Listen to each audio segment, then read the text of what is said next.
Welcome back, my friends, ladies and gentlemen, to a brand new video. Today I'm here talking about New Delhi, India. Okay, New Delhi vibes. This place feels phenomenal, fantastic, so lovely. The first place in India where I feel comfortably relaxed. As I'm driving from the airport to my hotel room, by the way, very nice hotel room. I got the deluxe suite. Okay, it cost me 6,500 rupees. Figure you translate that into your own currency. And this room feels very cushiony for me. I'm looking out the window of my taxi as I'm driving here, and I'm thinking and feeling to myself that yes, this is a good place to live in. New Delhi is a good place to live in. Other than the fact, or besides the fact, that the air is just poisoned toxic poison. Because I don't know how you get the air to be like this. Also, in Rishikesh, the air is just so poisonous. I don't know how you do it. It's fantastic. It's phenomenal. Like, wow, you've really accomplished something as a human being or as human beings to pollute the air to such an extent where you can see it. Like, oh my God, is this smog? Oh no, it's just car exhaust and factories and whatever else. I really am baffled. I'm surprised and I'm amazed by how well we've messed up. Aside that fact, New Delhi feels very clean and organized. Organized being the main word that I want to underline here. I've been to various places in India. The first place that I've been to was Chennai in India a long time ago. I was only in the airport, but I was there sufficiently long a length of time that I could feel the vibe, feel the atmosphere, and that place, chaotic. Second place I've ever been to was Coimbatore. Also, massive chaos, just chaos, endless amounts of chaos everywhere. So much chaos, just chaos. And then I went to Rishikesh. Well, first I landed in Mumbai. Mumbai was feeling okay, but still, lots of poverty, lots of troubles there. And then I went to Rishikesh. Again, a lot of chaos. That chaos is like unbelievable, unimaginable. How you can live. It's like, watching bees. As bees are flying around, they're hitting each other. They're not hitting each other. They're just flying around cohesively. But to you, it looks like, oh my God, how are they doing this? How are they just not constantly bumping into each other? No, they have a method of communicating. Similarly with Indian taxi drivers and traffic in general, it's just such a massive chaos that somehow it works. So Sadhguru says that India is like organized chaos, which is, I definitely agree with that to some sense. Yet, so later on I went to further up north to Kedarnath. That's also just extremely torturous. That was a very, very rough experience, seeing how the horses are being treated. Very wild place. But coming back to this place, New Delhi vibes. This place feels the first place in India where I feel like I'm actually in India. I'm sitting here and I'm driving through the airport and I'm driving through the city and I'm feeling okay. This feels like India to me. Because all the other places, I don't know what happened, how people got to such a chaotic level. This place looks clean. There isn't trash on the floor. People aren't burning garbage from what I see. As I was flying on the airport, it looked organized. It looked how the cities were, how the structures are built, how the skyscrapers are built, how the shapes and geometry of the buildings are also kind of thought out and organized, which feels very lovely and nice. Even to look at that. And as I'm driving, I'm feeling very nice. And this place feels very nice. Ooh, I could comfortably live here. If I ever went to India, besides the fact that you can't live here, it's impossible to live here because of the air pollution, like you're breathing in gas. I don't know what you're breathing in, but it's just terrible.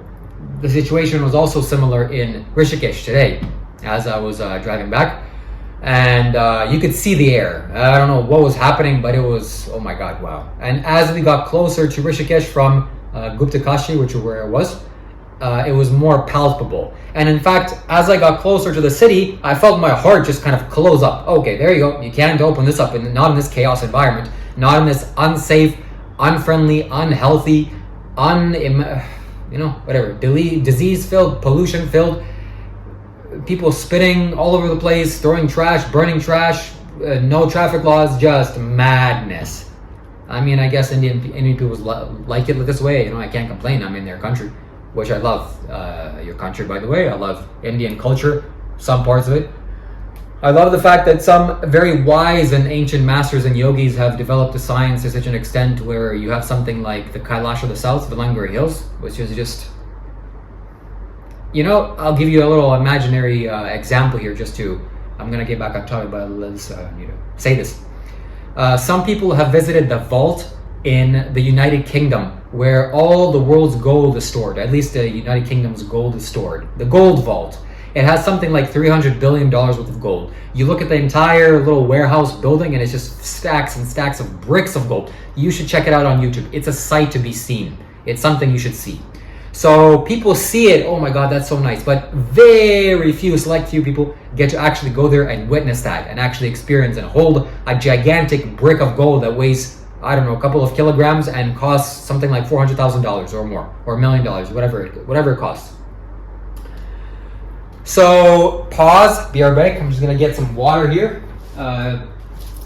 Tune back to commercials. Okay, commercials over. Maybe YouTube played a commercial as I was doing that. I hope. Cheers, Shibu Shambhu.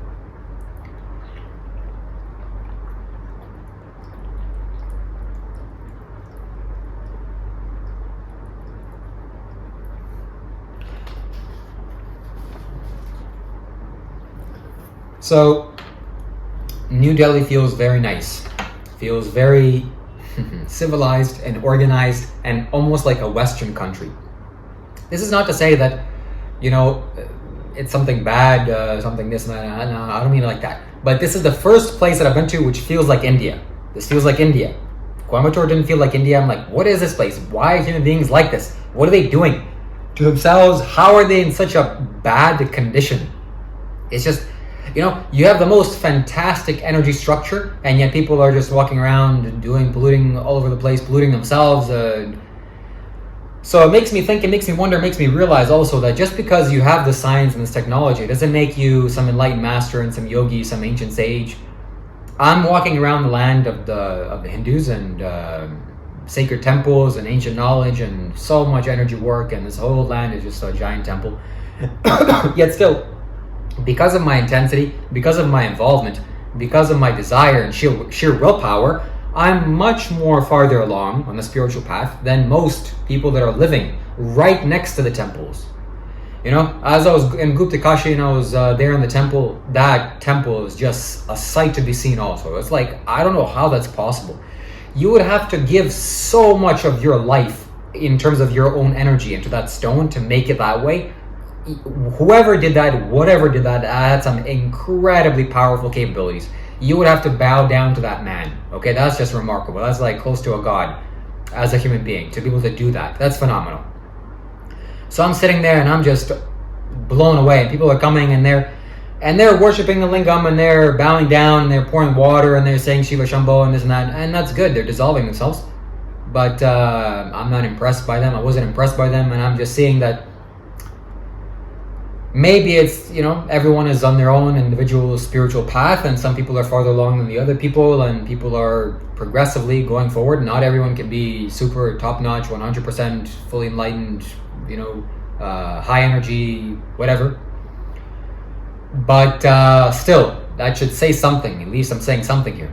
What am I saying? You should have a lot more desire towards the spiritual path. Your desire is not strong enough.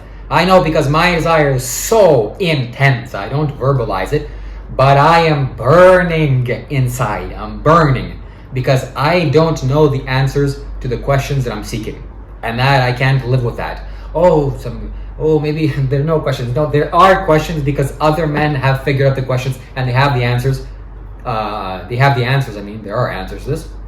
Case in point, Sadhguru.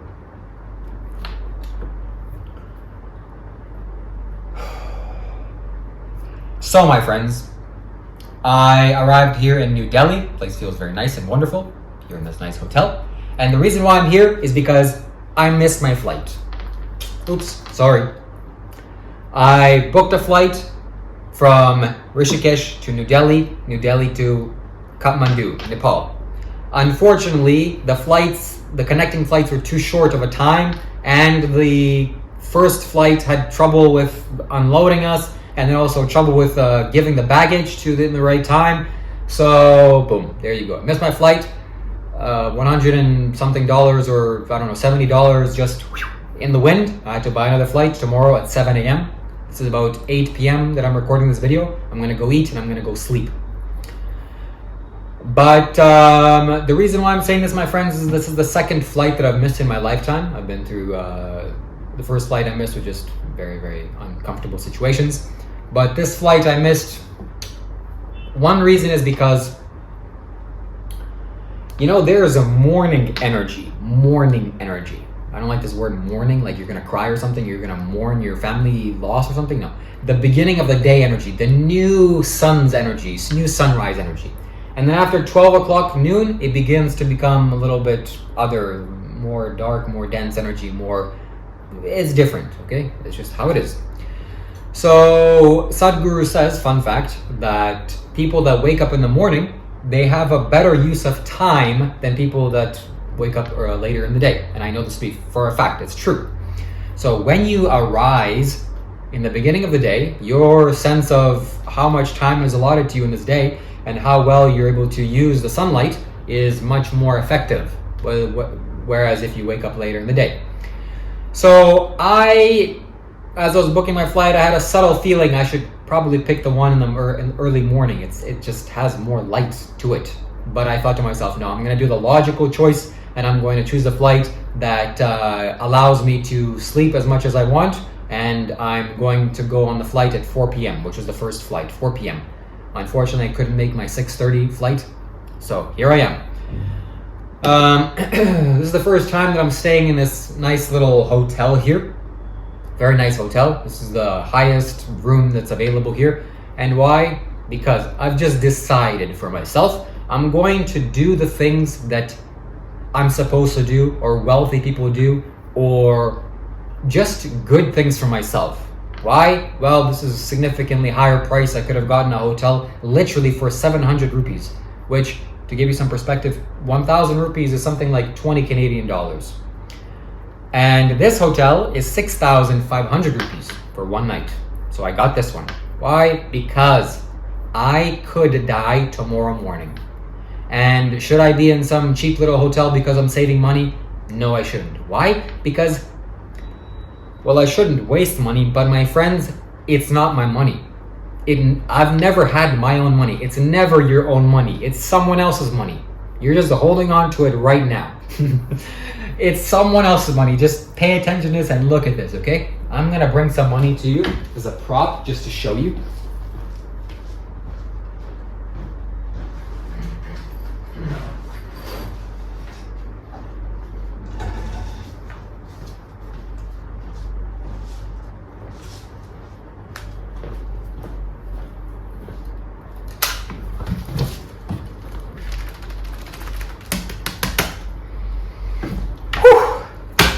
This is a couple of $100 in Indian rupees. This is Mahatma Gandhi, right here, the man that started a revolution and freed India from the colonizers, Great Britain.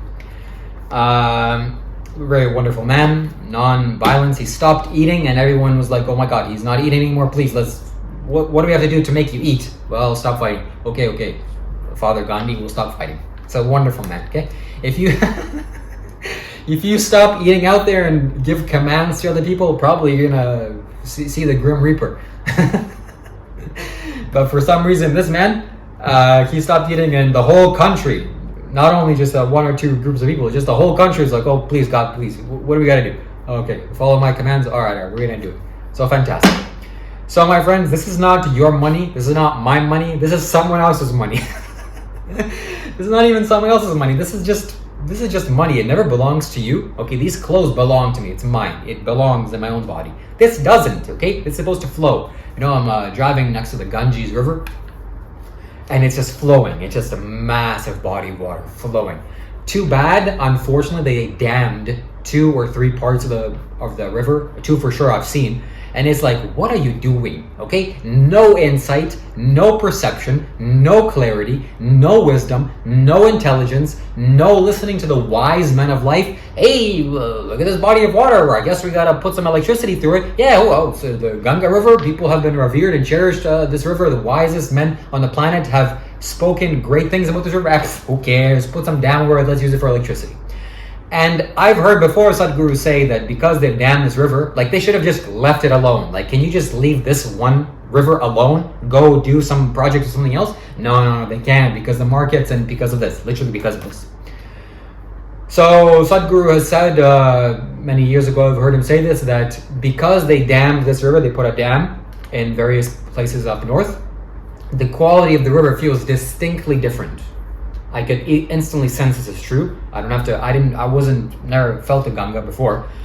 But this time I swam, and then I went up north, and then I saw how the dam changes the quality. It's remarkable, okay? So the wildness of the river is just flowing 100% to maximum capacity.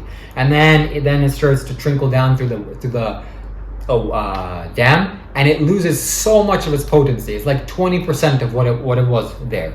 And it's just like, it's like a neutered dog. It's just some wild pit bull, aggressive, wanting to take charge of everything, wanting to dominate other dogs. And then it comes from the hospital and he gets neutered. There you go. There's little Timmy. He's hiding in the corner because he has no more testosterone, no more balls. So sad. Too bad. So sad for you, Timmy, or Billy, or Sparky, whatever, Barky, whatever dog. All the dogs that I've neutered. Let's pause for a moment and pay our respects to the losses they have to undergo and go through. All right. So just like as that river flows, my friends, this is also currency. That's why they call it currency, okay? So the current of the river, it's just constantly flowing. And the banks on the side, one bank, two banks, they contain the flow of the currency. The banks control the flow of the currency. If the banks collapse, the river becomes more chaos and more chaotic. This is currency. It's not supposed to be hoarded. It's not supposed to be saved. It's not supposed to be, invested or what, everything. It's supposed to flow. That's the point of this, okay? It's supposed to flow. So, I have a little bit of an issue investing in things. I have to figure this out. I'm learning. I'm 28 years old. Don't listen to what I'm saying. Don't trust anything I say. I'm barely fresh out of the womb. I'm barely learning how to walk in my own boots. Okay, some of you are very fascinated by me. Of course, as you should be, because I'm wise, I'm intelligent, I'm kind, caring, compassionate, wonderful human being. Yet still, I don't know anything. I barely am figuring out, how does this? Oh God, okay, just burn myself irreparable damage there. Oh, that's never going to get fixed. Oh, there's a tragic mistake. Oh, just missed my flight. Money down the drain. Now I'm going to have to talk to my mom and explain to her, and she doesn't. Whatever. It's a whole issue. I talk to my mom every day because it's the right thing to do. So I have a problem with investing in things that just for the sake of earning more money. Like, why? Why do I need this? I don't need this. What is this? I need this because other people need this. I'm not going to, I need to give this to buy fruits. I'm going to buy fruits probably.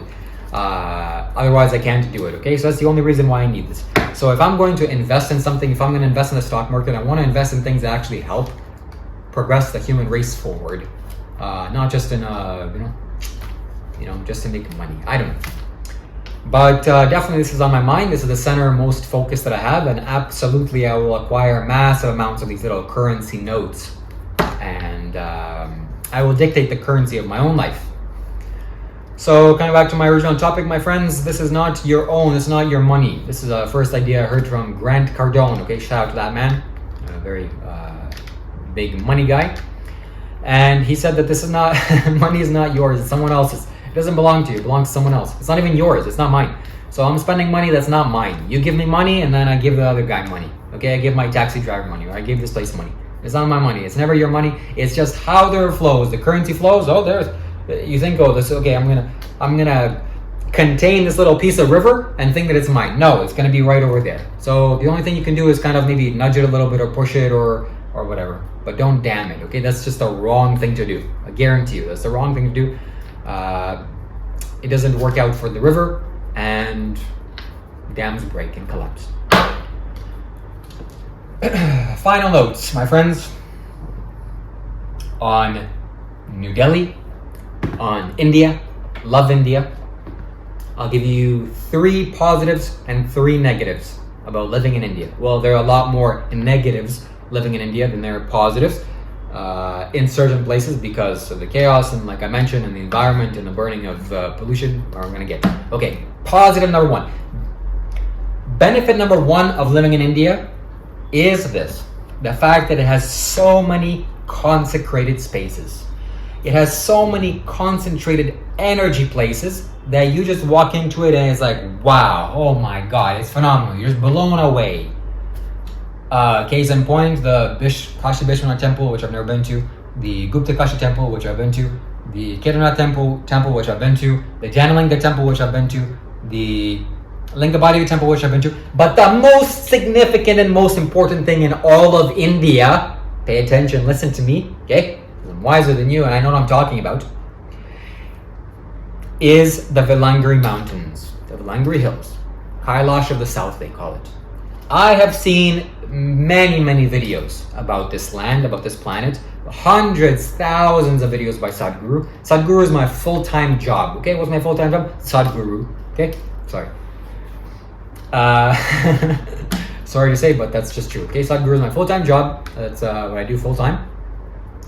And I've studied that man full-time. And I've seen so many videos of this and that and the other thing, and temples and that and the Kailash temple and this and that and the other thing. Aside from Kailash, probably, which is in the Himalayas, in the continent of India, the Vilangiri Mountains is by far the most potent thing that you will ever find on this land. Period. Underline it, package it, put it in an envelope, ship it to your mother's house, let her read it. Oh my god, this is what Shiva said. Oh, the temple next to my house and the Kali temple or the Shiva temple, this that is so powerful. No. It's a whole mountain of a temple. Okay, Shiva energized it. The Adi Yogi actually climbed there, sat there, drank some water and filled with rage and just, oh my god, it's just so fantastic and amazing. As I was driving to New Delhi from Gupta Kashi, there was a small little mountain, a hill. You could probably climb in like 2-3 minutes. No, much less. For 30 seconds you could climb it, and you're there. And it had a little temple on top. It maybe was the size of a house.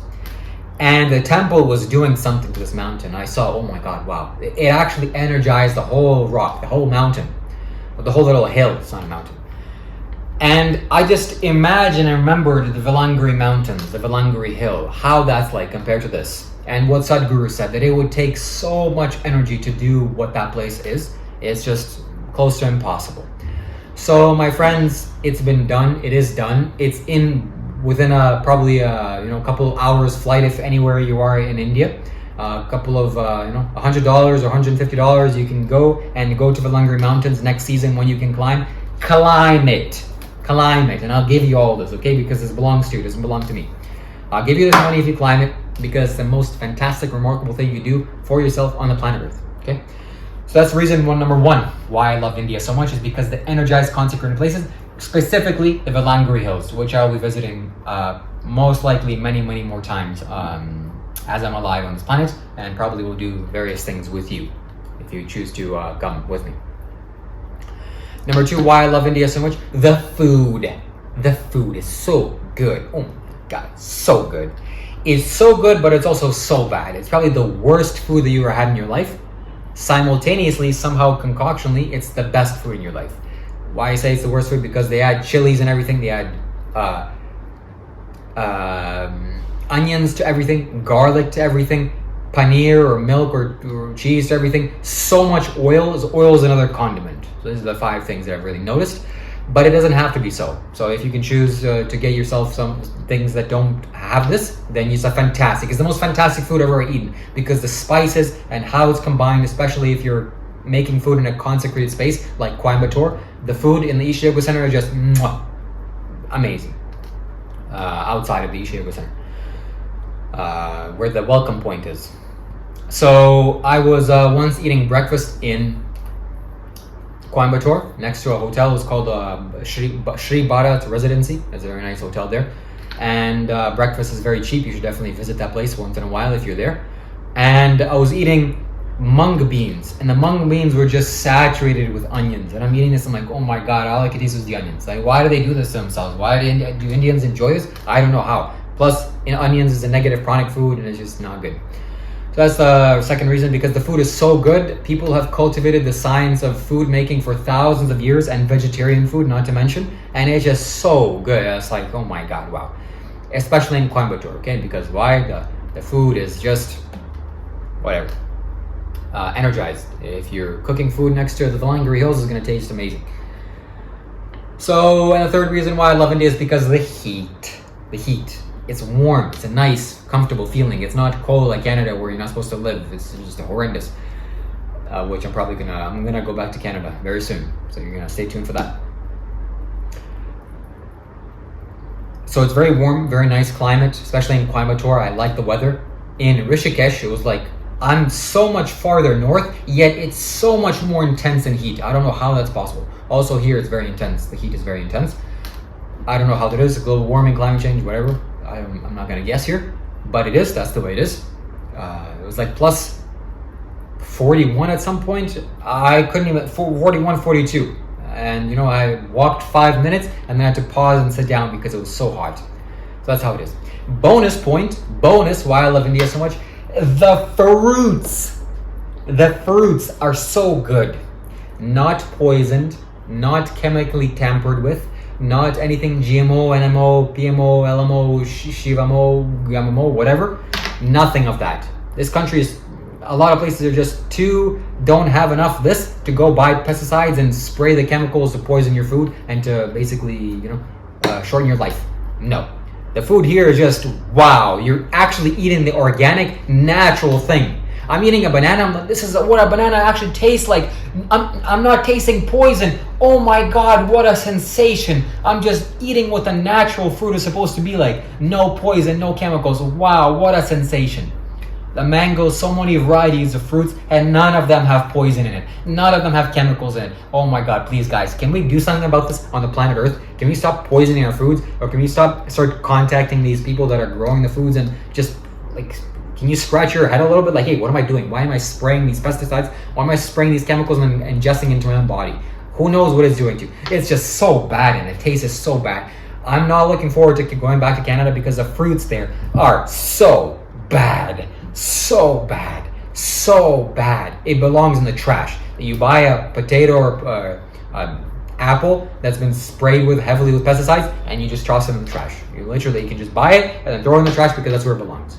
So if I go go back to Canada, I'm going to choose to go to Whole Foods Market every single day or every 2 or 3 weeks, and I'm going to buy organic food, organic vegetables, because I'm going to eat the best foods possible. Why? Because this is how you get wealthier. It starts with your own body. You start eating the best foods possible. Not meat, by the way, it's just the wrong thing to do. You're not supposed to eat animals. Eating animals, go check out my video on eating animals. Okay, you'll love it. 3 reasons why it's so bad to live in India. Let me just check on the camera here. Make sure it's still recording. Phenomenal. 28 minutes. Oh, this is going to be a good video.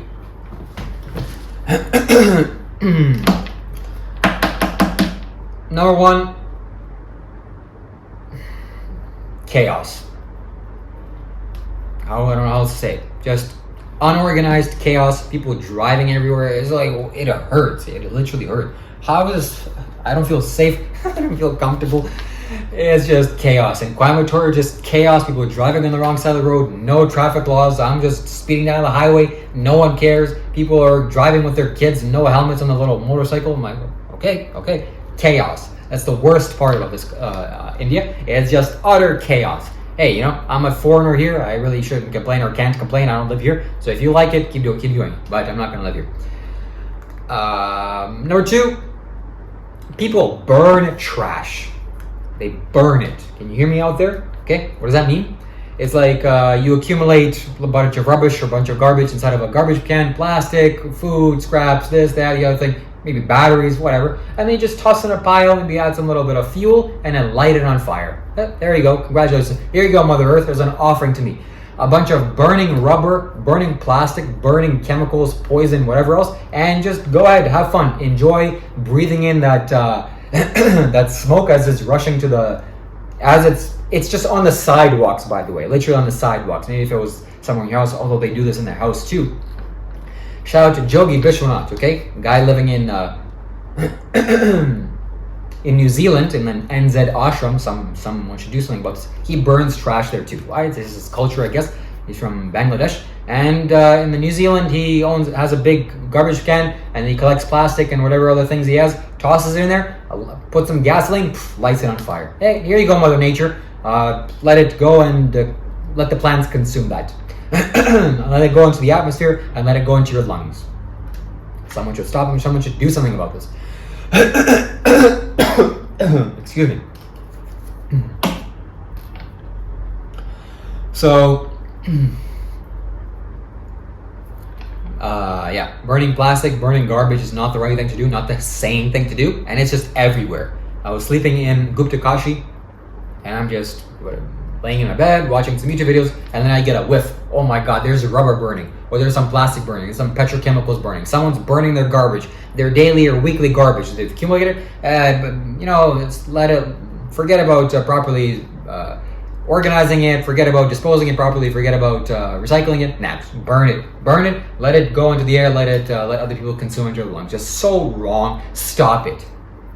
Number 3, why it's the terrible why I hate living in India, why it's just a terrible place to live in. It's just a massive amounts of garbage, trash.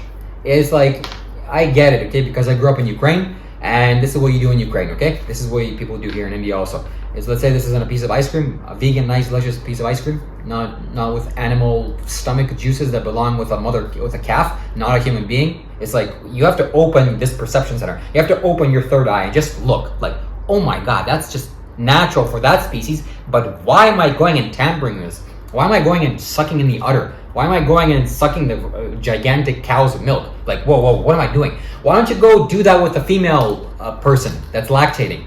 Oh no, it's blasphemy. Well, you're doing it with an animal. Hey, why don't you just do it with rats? Huh? Go do it with rats. Huh? No, you can't do that. Because it's just been brainwashed, conditioned. Hundreds of hours of commercials. Oh, bones. Hey, where does calcium come from? Milk. Okay, disgusting. Horrific taste. Horrific, disgusting. I can't stand it. I tried drinking milk once, fresh from the udder in Ukraine, and my grandmother gave it to me. I'm like, this is just wrong. What is she doing? Why? What are you doing this for? I'd rather just drink water or some fruit juice. Here, this is very nice. It's warm. I'm like, okay, I guess she's giving to me. She likes me, or she's cares about me. I drink. Oh my God, no thank you. This just doesn't belong in my body. As a human being, not your little personal taste. Just please open up your perception center for this. It's just wrong. Anyways, I go buy a nice delicious vegan piece of ice cream. I take off the wrapper, which is plastic and doesn't decompose for a couple of hundred or 1,000 years. Here's the ice cream, and this is like that. On the floor, that's where it belongs. And then you eat the vegan piece of ice cream. Money, it should be respected, not thrown on the floor. I'm gonna add it to my pile here.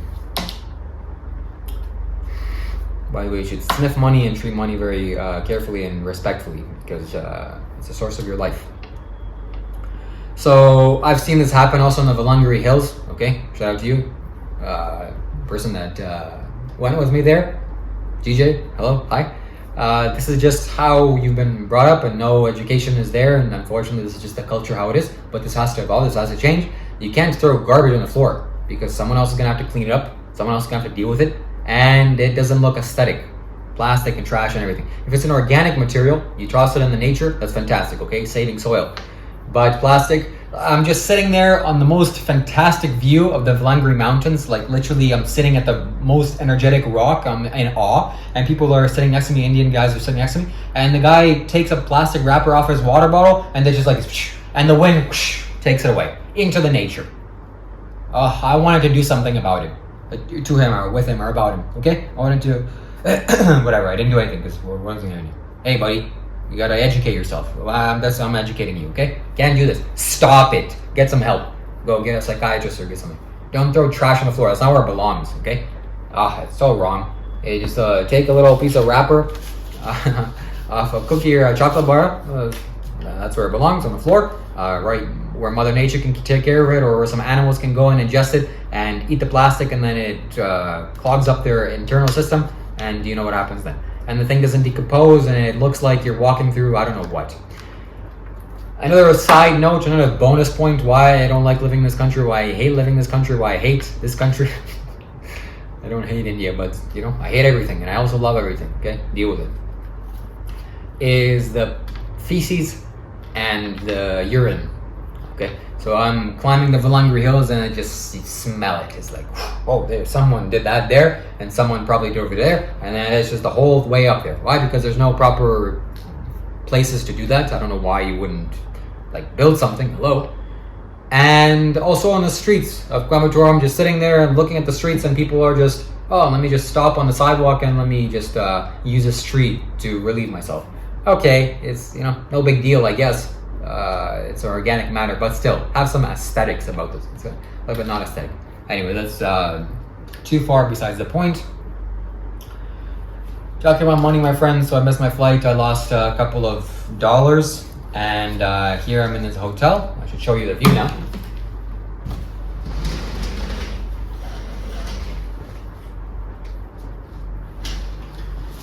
So this is a high quality hotel, which is exactly what I deserve. You can see there's a park outside, and yeah, has a nice, good energy. And there's a spider on my phone. This is a view of my hotel. Second that I came in here, I knew this is the right thing to do. So your body has to be housed in the right environment, the proper environment, and this is the proper environment for me. It is big enough for my energy. I shouldn't be staying in some simple room where it's a couple of dollars less and I'm saving money. Hey, I'm saving money. No, live comfortably every single day. Do the right things for yourself within reason. Don't overdo it. You can overdo it, definitely, and that's not wise.